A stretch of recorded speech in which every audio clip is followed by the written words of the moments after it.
Hey, I'm Bob. Thanks for joining me on my channel. I'm going to do a little vlog style this time. I'm just trying to start out my YouTube channel, and you guys are along with me. This was originally going to be just kind of a shakedown cruise on a motorhome, but geez, what an experience I went through. We'll get right to that, but right now, check out this bumper. I just made it. I think it's pretty cool. Hang on. Here we go.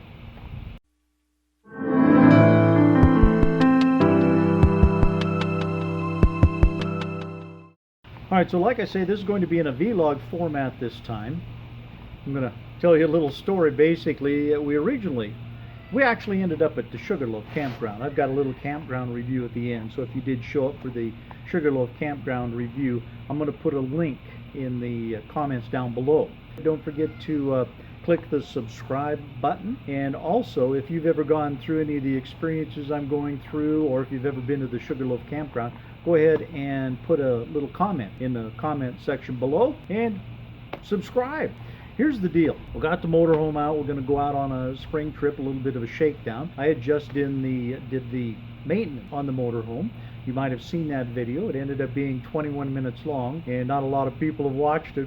But then again, if I was looking on YouTube to try and find a quick maintenance video, I don't think I would follow along with that one, because not only is 21 minutes long, it took me almost 2 hours to change the oil and the oil filter. Everything went wrong. Ran out of battery, ran out of storage space. A couple times I had the GoPro on and it didn't run well. If you want to check, I'll put a link. In fact, I know how to do that. I'm going to put it right up here. Now, I don't know if it shows up here or if it shows up here, but somewhere up here there's a link. So go ahead and click on that. It'll pop up a little icon. Right click on that and say open in a new tab. Then after you're through this video, you can go ahead and watch that one. See how far you can make it through it. It's interesting, but hey, like I say, I'm just learning. So anyway, we're going to do this shakedown cruise. Finished up doing maintenance on the generator. Flushed the water tanks out, everything refilled with water.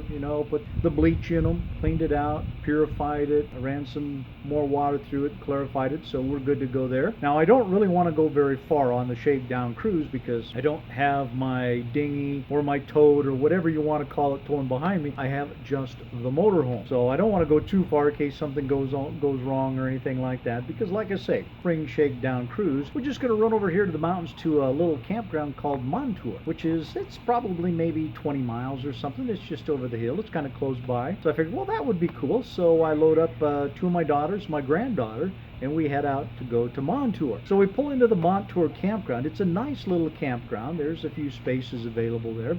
We go back into the first one that we find. It's a nice area, and the girls get out so they can kind of direct me as I back into the spot, and they're probably not even out there for 30 seconds, and all of a sudden they're back in the motorhome. Each of them have probably got between a minimum, and I'm not kidding, 15 to 20 mosquito bites. Even for the short time they opened the door and closed the door, we ended up with about 30 mosquitoes inside the motorhome. So needless to say, nobody wanted to stay at that campground. Well, I don't want to go very far, and my daughters get together, well, let's go to Cascade. Cascade? Come on, man. That's like 80 miles. And that's further than I wanted to go. But hey, what the heck, let's go for it. We start heading out, and I'm a little concerned now about the refrigerator because they didn't want to run the refrigerator on propane while we're driving. I put some ice in there. I created two little fans out of some fans. In fact, I'll do a video on that about how I made some fans for the refrigerator. I just put some ice in the refrigerator, these two fans in there, and everything. It cooled it right off. It was fabulous. So I'm going to pass that hint on to you. But anyway, we decided to head up to Cascade. 80 miles. We're driving up there. We don't even have a campground. We don't even have any place to stay. And we don't know where we're going to stay. Girls are kind of trying to look on their phones or whatever. But hey, it's an adventure. Here we go. First place we pull into is a campground right there. I knew it was there. It's right alongside the road. You can see it. I pull in there, and they have some spaces available, but it's $40 a night. You get full hookups. Well, I don't want full hookups. I want a boondock. I want to run on batteries. I want to check my water out. I want to check my generator. I want to see how this works.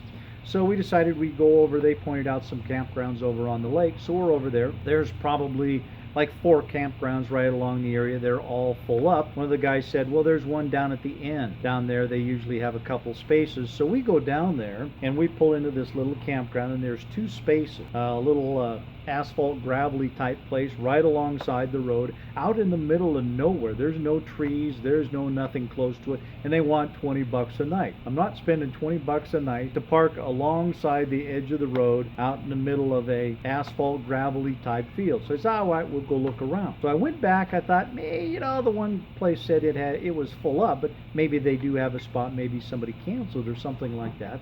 So I talked to the camp host, and he says, we're full, but they might have a couple further on down the lake. So he gets on his little walkie-talkie, talks to the guys down there, and sure enough, he got a hold of one of the campgrounds and says, the camp host isn't at the one up here at Sugarloaf, but they should have a couple spaces. They had a few available. So all right, here we go. And I didn't know I was a walk-in. That's what they called me, because they didn't have a reservation. So I'm a walk-in. So we go up there, and we go on this road, and the road we go in is speed bumps. I mean, they got cracks in the road, but they're about every 20 feet. You can't go very fast on this road. They cut a couple of deep cattle guards along the way, so you got to maintain your slow speed getting into the campground. All in all, it's a pretty nice campground. The generator, I changed the oil, I changed the filter on the generator, started it up, it was running. Everything seemed to be going just great. Started up the generator, tried to run it, it would run for a little bit, kick on the air conditioners, and boom, it'd die. What in the world is this? I just tuned it up. So tried it a couple times, couldn't get it figured out, but I did print off the manual. I had got the manual off of the internet. In fact, it was on my computer. I guess I didn't print it off, it was on my computer. But I looked it up on my computer, and it says you can go out and push the button on here, and it'll tell you what's wrong with the generator. Well, that's pretty cool. I go out there, I push the little button, and the little lights flash and say, you're out of fuel. Huh? No. Can't be. I got more than a quarter tank of gas. So I go back, I got over a half a tank of gas. So I also found out that I didn't know about priming it. Well, live and learn. So I primed it up, and it would pump, it would fill it up, and I hit the button, boom, generator start right off. It would just run fine for a little bit, and then it would quit, out of fuel again. Probably got to be the fuel filter. So I dinged on the fuel filter a few times like that, ran it, it would start. It would run for a little while. We got a little bit of air conditioning running, but then it would quit.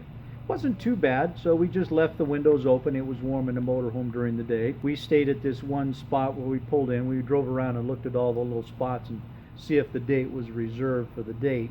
We found one that was available. We backed in there, nice little spot, cooked up some hamburgers. It was a nice evening. The next day we moved to another little spot down around the corner there that was available. And I got to admit, this was a very nice campground. The refrigerator worked just fine. Switched it over onto propane, kept it cool. The freezer was great. All of that worked great.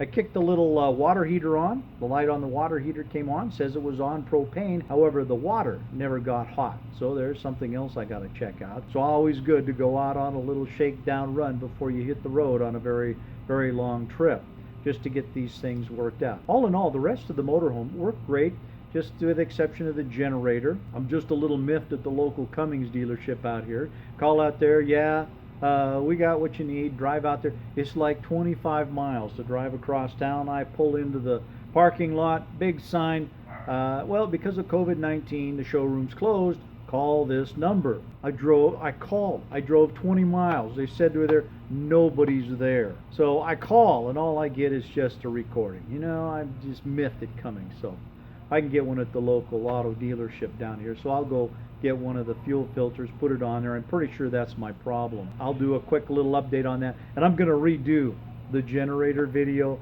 So it's quick, concise. It's going to be about 5 minutes. Here's what you do this, do this, do this, do that, do this. Forget all the rest, because I know if you guys are looking for generator maintenance, hey, you want to get in, you want to get out, you want to get it done, you want to get it taken care of. None of my storytelling. So that's my story so far today. I'll have to do an update in a little bit on my quest here to create my YouTube channel. First couple ones, I got some watches on it. The last one I did at Eagle Island State Park, went down and took some pictures, put it together, ran it through. Nobody's looked at it. Well, I looked at it. I got one view. So if you got it, in fact, on my end screen, because I put end screens on here, I'll put it on here to go watch that Eagle Island State Park. Check that out. That way I'll get a couple watches. Again, don't forget to subscribe. If you've ever been to any of these places, put a little comment down here in the comments section. I'll get back to you on it. Don't forget, you're supposed to subscribe, click the little like button. If you click the little bell, then when you go into YouTube, there'll be a little number up by the little bell icon. Tells you that one of the people you subscribed for had a video, and then you can come watch my next video. Thanks for hanging with me. You guys are great. Thanks for being along with my journey as I kind of figure out how to do this YouTube thing. Thanks.